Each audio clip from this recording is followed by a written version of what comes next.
नमस्कार भैया बहनों। कल हमने हमारे सामाजिक ज्ञान कक्षा 8 के हमारे अतीत भाग 3 के अध्याय 3 में ग्रामीण क्षेत्र पर शासन चलाना के 3 भाग में पढ़े हैं।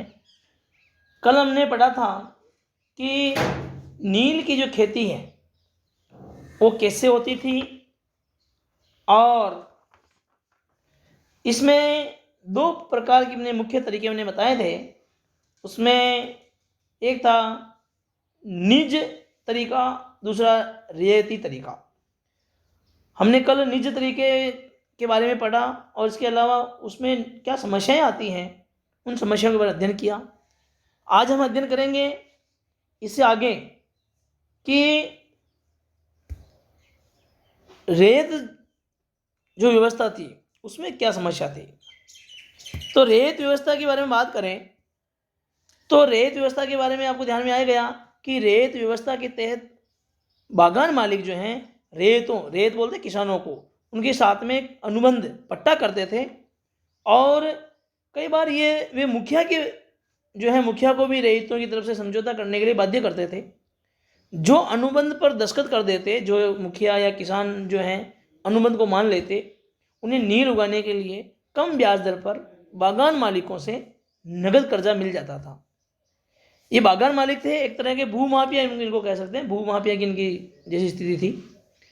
कर्जा लेने वाले जो रेत थे उनको अपनी कम से कम 25% भाग पर, जमीन का जो कुल भाग है उसका 25% भाग जो है उसके ऊपर नील की खेती करना आवश्यक था। बागान मालिक बीज और उपकरण जो हैं किसान को मुहैया कराते थे, जबकि मिट्टी तैयार करना है, बीज बोना है, फसल की देखभाल करना है, ये सारा जो काम था ये काश्तकार का था। जब कटाई के बाद फसल बागान मालिक को सौंप दी जाती थी तो रेत को जो है नया कर्जा मिल जाता था और वही चक्र जो है दोबारा शुरू हो जाता था। लेकिन ये जो व्यवस्था थी इसमें भी कई समस्याएं थी। समस्याएं क्या थी कि जो किसान पहले इन कर्जों से बहुत आकर्षित थे उन्हें जल्दी समझ में आ गया कि ये व्यवस्था बहुत कठोर है। किसानों को नील की कीमत बहुत कम मिलती थी। कर्जों का जो सिलसिला है वो कभी भी खत्म नहीं होता था, यानी कर्जा जो है वो आगे से आगे चलता रहता। हमेशा किसान जो है कर्जे में ही डूबा रहता, कभी भी अपने आप को कर्जे से मुक्त नहीं समझता था। तीसरा जो सबसे बड़ा कारण था, बड़ी समस्या थी, वो थी बागान मालिक चाहते थे कि किसान अपनी सबसे बढ़िया जो जमीन है, सबसे बढ़िया जो खेत है उसमें ही नील की खेती करें। लेकिन नील के साथ जो है एक अलग तरह की परेशानी थी, समस्या थी। वो क्या समस्या है कि नील की जो जड़ें हैं, जो नील का पौधा होता है उसकी जड़ें बहुत गहरी होती थी और वह मिट्टी की सारी ताकत खींच लेती थी, जिसे नील की कटाई के बाद में वहां धान की खेती नहीं की जा सकती, दूसरी कोई फसल बोते तो, क्योंकि उसकी जो उर्वरकता जो है वो नष्ट हो जाती। इस कारण से वह जमीन जो है यूं कह सकते हैं कि बंजर हो जाया करती थी। देखिए ये कुछ चित्र में आपको यहाँ दिख रहे हैं। इस चित्र में 19वीं सदी की शुरुआत में बंगाल के मजदूर जो हैं नील की खेती कर रहे हैं। देखिए मजदूरों की हालत देखिए आप कैसे हैं, केवल धोती पहने हैं, बदन पे कपड़ा नहीं है। इनकी जो ये स्थिति है इनकी गरीबी को दर्शाता है। पहली फसल तो बहुत बढ़िया है, फसल तो ठीक है, लेकिन कितनी कठोर मेहनत के बाद भी इनकी जो स्थिति है बहुत ही दयनीय स्थिति थी। अगली जो ये स्लाइड है इसमें देखिए आप, खेती में फैक्ट्री के लिए जो है नील है इसको ले जाते हुए किस प्रकार किसान गट्ठर बांध रहे हैं, गट्ठरों के साथ में इसको लेके जा रहे हैं। और आगे वाली स्लाइड में आप देखेंगे तो नील का जो उत्पादन है कैसे होता है इसके बारे में अपन ध्यान से देखें तो इसमें ध्यान में आएगा कि नील गांव आमतौर पर बागान मालिकों की फैक्ट्री के आसपास होते थे, यानी जहाँ फैक्ट्री है, देखिए इधर ये इनका आवास भी दिख रहा है आपको और ये पीछे जो चिमनी से धुआं निकलता हुआ ऐसा दिख रहा है ना, तो ये फैक्ट्रियाँ भी आसपास में ही है। कटाई के बाद जब नील के पौधे को कारखाने में एक बड़ा होज होता है, इसको बोलते हैं वेट्स, वहाँ पहुँचा दिया जाता था रंग बनाने के लिए 3 या 4 कुंडों की जरूरत होती थी। प्रत्येक होद का अलग काम था। नील के पौधों से पत्तियों को तोड़कर पहले एक कुंड में गर्म पानी में कई घंटों तक डुबाया जाता था। इस होद को किण्वन या स्टीपर कुंड कहा जाता था। किण्वन दही जमाते हैं ना अपन, दही जमाने किण्वन विधि से दही जमता है, तो इसी प्रकार इसको कई घंटों तक जो है इसको पानी में डुबाया जाता था। और जब पौधे किण्वित हो जाते थे तो द्रव्य से बुलबुले उठने लगते थे। अब सड़ी हुई जो पत्तियां हैं उसको निकाल दिया जाता था और द्रव्य को एक और होद में छान लिया जाता था। दूसरा होद पहले होद से ठीक नीचे होता था। अब दूसरे होद में इस गोल को लगातार हिलाया जाता था और पेडलों से खंकाला जाता था। जब ये द्रव्य हरा और उसके बाद नीला हो जाता था तो होद में चूने का पानी डाला जाता था। धीरे धीरे नील की जो पपड़ियाँ हैं नीचे जम जाती थी और ऊपर साफ द्रव्य निकल जाता था। द्रव्य को छानकर अलग कर लिया जाता था और नीचे जमी हुई नील की गाद लुगदी, इसको दूसरे कुंड में निथारण कुंड, इसको नितारना बोलते हैं। पानी में कोई जैसे अपन कोई कंकर वगैरह रेत वगैरह होती है उसको नितारते हैं, नीचे जम जाता है, ऐसे ही नितारण में डाल दिया जाता था। इसके बाद उसे निचोड़ कर बिक्री के लिए सुखा दिया जाता था। यह जो है पूरी नील बनाने की प्रक्रिया थी।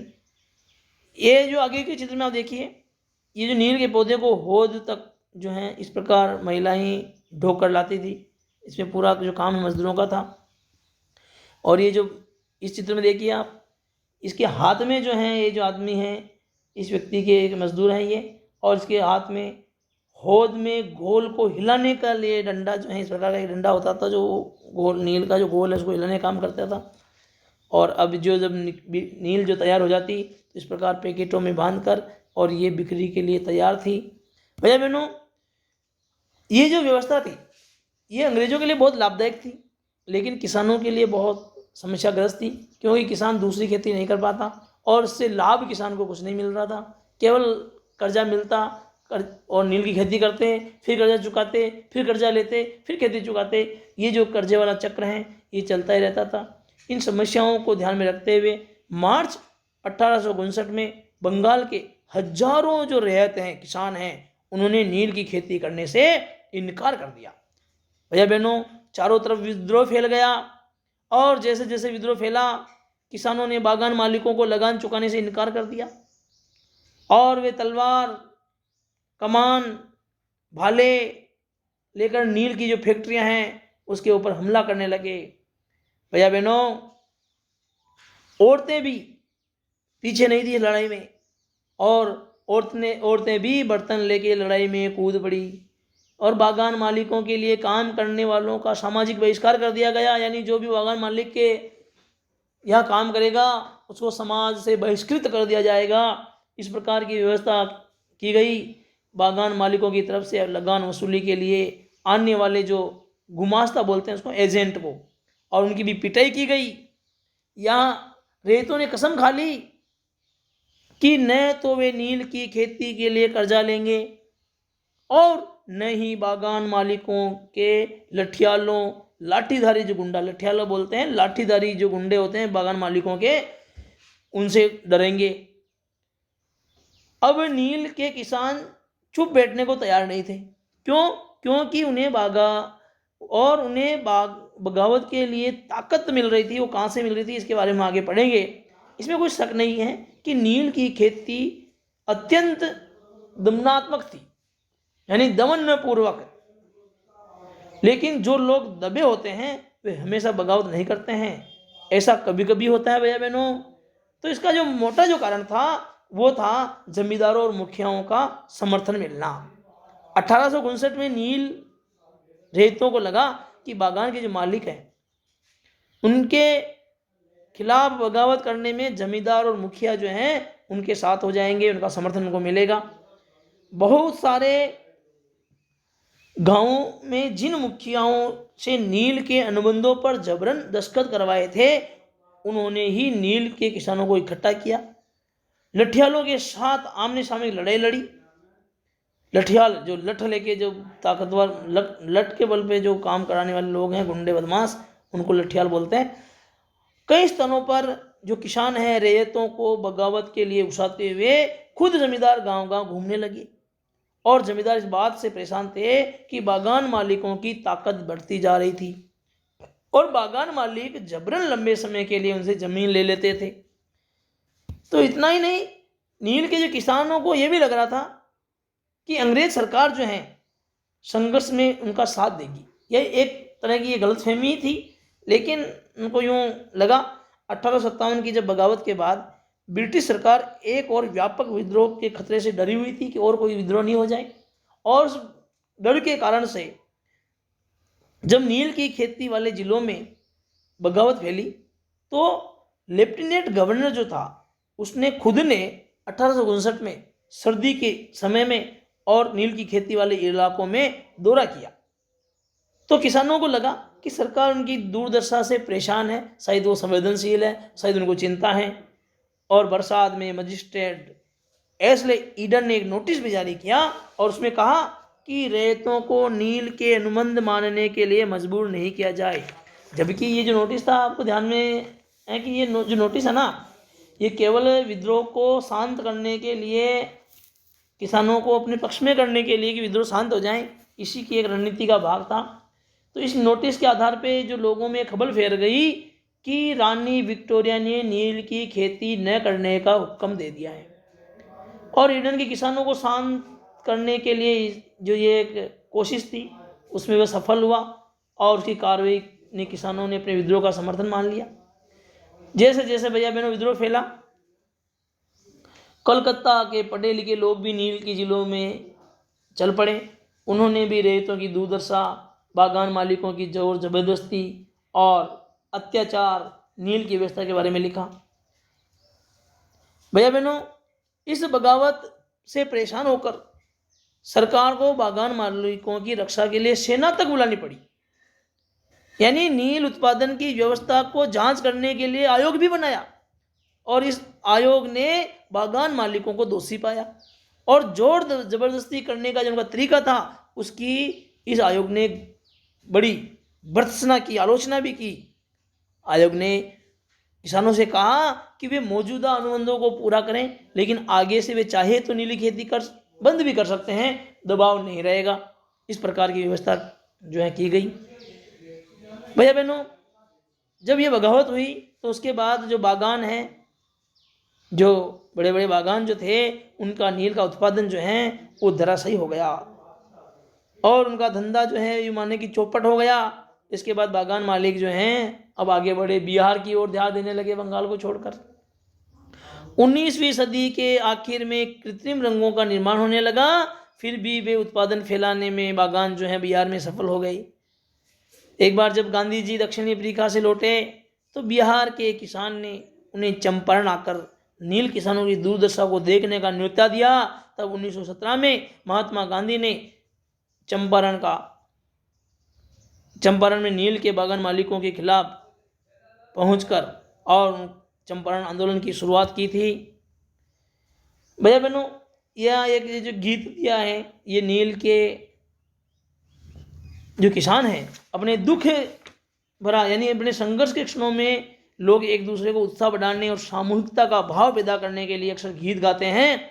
इस तरह वे गीतों से हमें उनकी भावनाओं का पता चलता है कि क्या कहना चाह रहे हैं, उनकी भावनाएं कैसी हैं। नील विद्रोह के दौरान बंगाल के निचले इलाकों में ऐसे बहुत सारे गीत सुनाई देते थे। इन गीतों में देखो क्या था, देखना क्या लिखा है। मोला हाथी के बागान मालिक की लंबी लंबी लाटियां दूर इकट्ठी पड़ी हैं।